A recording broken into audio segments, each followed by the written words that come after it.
Hi everybody, welcome to John's Art. A lot of people have asked me about my palette and what kind of palette it is that I'm using when I'm doing my painting and acrylics. The palette that I use is just a homemade one. This is it here. It's just a butcher's tray with a bit of sponge in it. It's damp, and when I want to store my colours I just put a sheet of glass over the top, and that'll stay till the next day when I want to continue painting again. But before I use it, seal it with glass, I'll just spray it with a water bottle. Right, but I'm going to show you some palettes that you can make just with everyday stuff.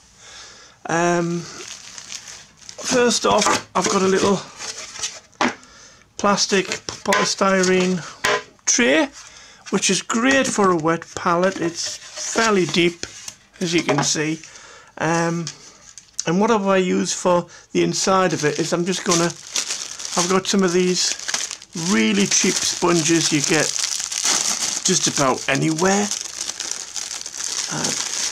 I'll only need a couple, so let's get them out. So there's my sponges. Okay, you could use them just as they are, and they'll just overlap a little bit, but I don't like that. That's really messy. So what I'm going to do is I'm going to cut mine to size. So all I'm going to do is find out, okay,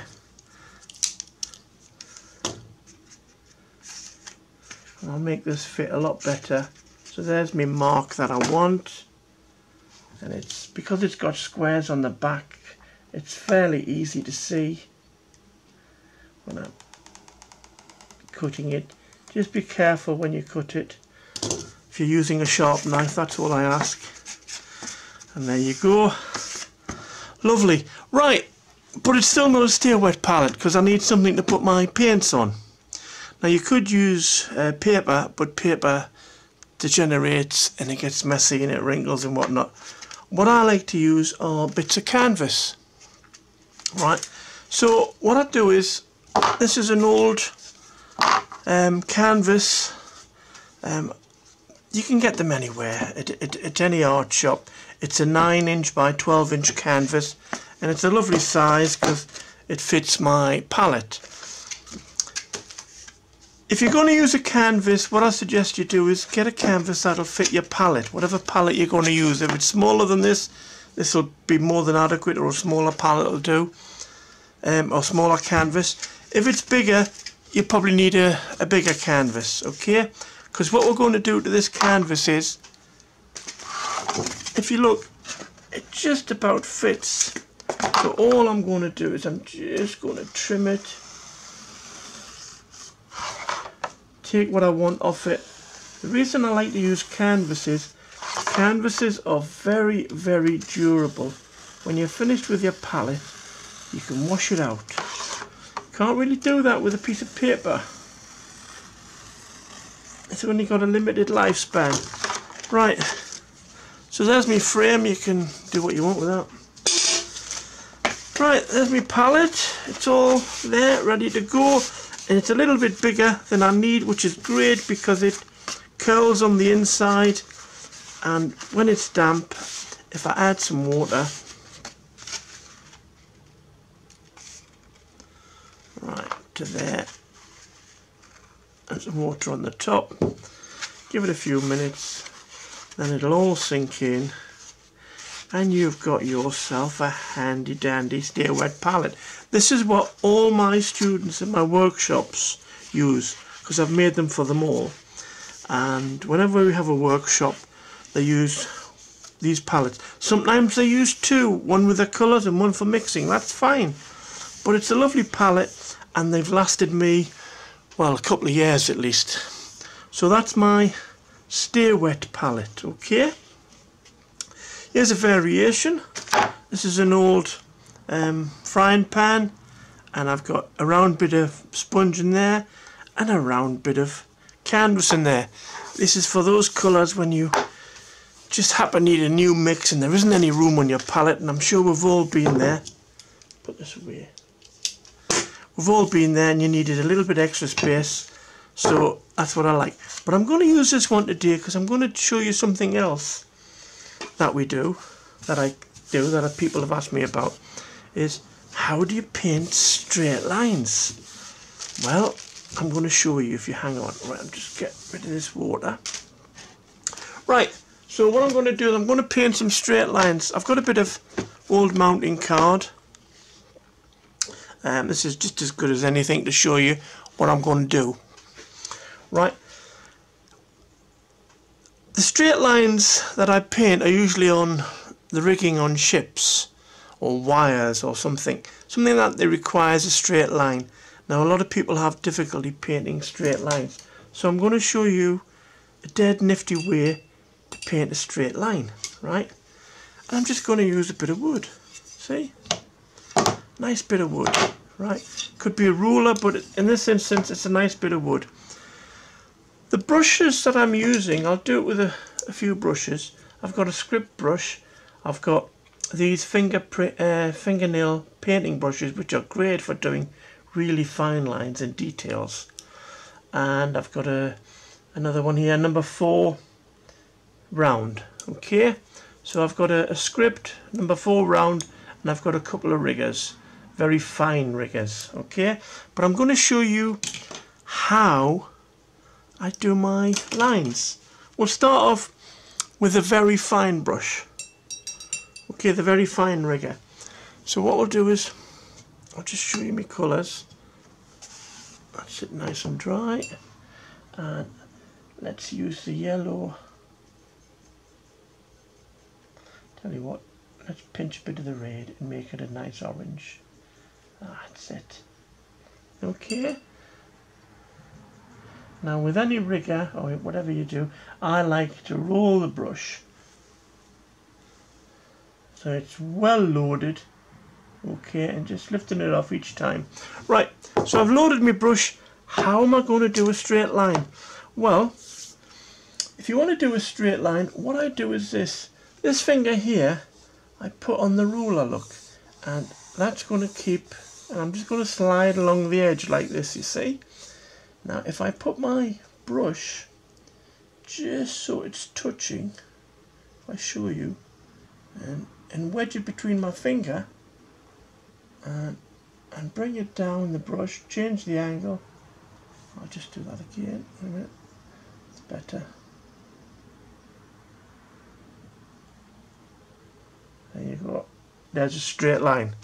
Okay, you'll not get any straighter unless you're using a pen and a ruler, but I'll just show you again. I'll just water my brush because you get a much better line if you've got a wet brush. So what I'm doing is I'm wedging the brush, the metal part of the brush, between my finger and the ruler, and this little finger, this finger here, is also on the crease, and it's just giving me a bit of stability, and I can rock it till I touch my canvas or paper. Right, so if I come down and just rock it, there you go. Look at that lovely straight lines, you see? Let's try a different colour. Let's put some ultramarine in there now, yeah? Okay. Maybe we'll add a little bit of yellow to the ultramarine, make a nice green. Okay. So, let's show you on the straighter edge what I'm doing here. Okay, so there's my finger. I'll put it on the edge or the corner of my bit of wood, and depending where I want my line, and I'm resting it on the wood and my fingers on the edge, so if I hold the brush down, see, I can get some lovely lines. Now I can go over my line. See, oh, it's a bit dry. The thing about fine lines and riggers, you really need to load your brush up. Okay, because it'll dry up on you. There you go. I I've repaired that line. Got a bit of a double line there. It doesn't matter. With a bit of practice, you can be fairly quick with it. I'll show you what I mean. Let's make it more bluer so you can see a variation. Right, so if I come in, oh, that's a lovely line. It's going very thin there. Okay. Tell you what, let's try a different brush, okay? Let's try this script brush. I like the script brush because when it's wet, it gives you a thin edge, but it's flat, so it's got like a very flat edge to it. So let's load some colour and just load my brush. There we go. Right, and I put my finger down and it's a bit tricky, but once you get the gist of what it is that I'm doing, there you go, you see? The trick is to keep the brush the same distance from the paper, and you can have really lovely lines. Look, see? See, that's a lovely line there. I'm pressing the brush against the edge of the bit of stick, and I'm using my finger just to wedge it in. See, and I can do fairly close lines together, see, parallel. But it's keeping the tip of the brush at a perfect distance from my paper, okay? Right, let's do it with a bigger brush, okay? Let's use this round brush. Let's see what we can do with this round brush, okay? Right, so I've wet the round brush. This is a number 4 brush. So I'm using the orange that I made. So I'm just going to load it up. And same technique. I put the brush on my bit of wood and then wedge it in with my finger, and then I'm rocking my shoulder forward to touch the paper. There you go, a lovely straight line, but with a thicker stroke. Okay, if I roll the brush further and closer, I can get a thicker line, see? So that's a little bit thicker than the other one. Now I can go a bit thin with this round brush, but it depends on the point that you get on your brush, you see.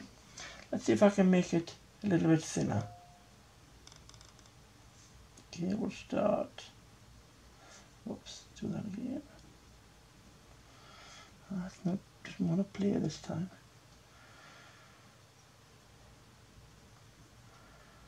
That's it. No, I need a rigger to go thinner.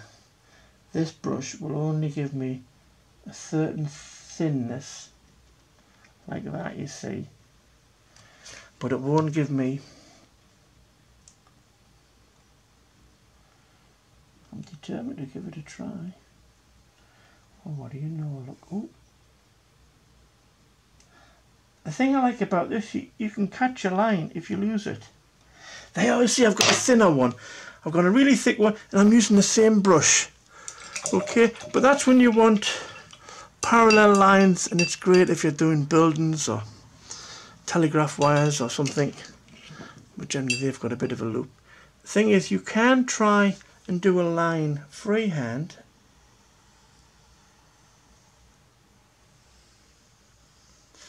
Now, that's a bit wonky. It's alright if you do it freehand, but if you really want your lines to jump out, then the only way you're going to do it is start using a ruler. So, let's just get the tip off. So I've put the brush down and I've wedged it, and I've got a lovely thin line there, see? And this is how